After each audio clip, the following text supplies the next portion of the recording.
La RTX 5080 est une arnaque et ne l'achetez pas.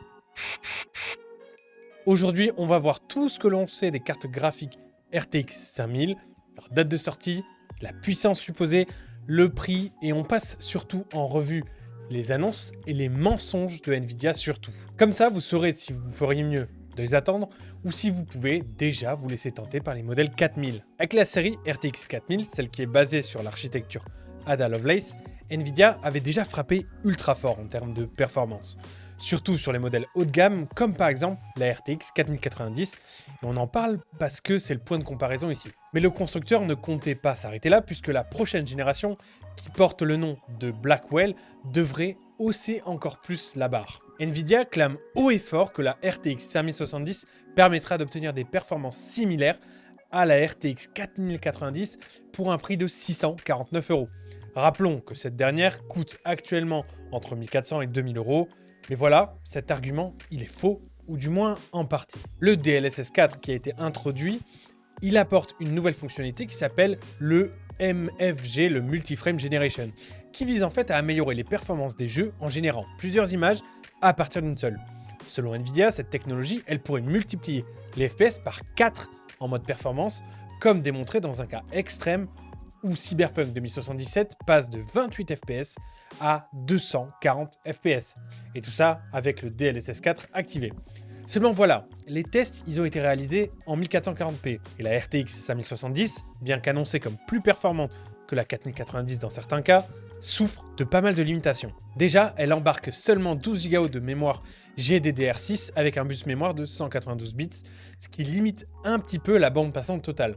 Cette configuration, elle pourrait entraîner des pertes de performance en 4K et surtout, elle serait grandement insuffisante pour lancer des jeux en 4K, surtout pour les jeux qui utilisent beaucoup de ressources graphiques comme par exemple le ray tracing, les textures de haute qualité et une très grosse résolution. Et donc la comparaison, elle est probablement complètement fausse puisque si la 4090, elle offre plus de FPS en 4K mais pas en 1440p, eh bien l'annonce de Nvidia, elle est biaisée. Si vous achetez une RTX 5070 qui se veut plus performante qu'une 4090 qui de base est complètement fait pour faire de la 4K, et que dans vos jeux vous obtenez moins de performance qu'une 4090 en 4K, bah vous allez crier à l'arnaque.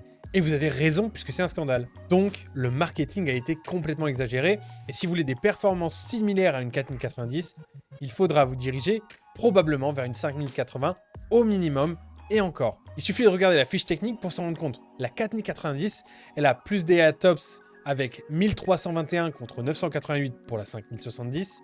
Elle a 24 Go de mémoire passante et 1008 gigabits par seconde contre 672.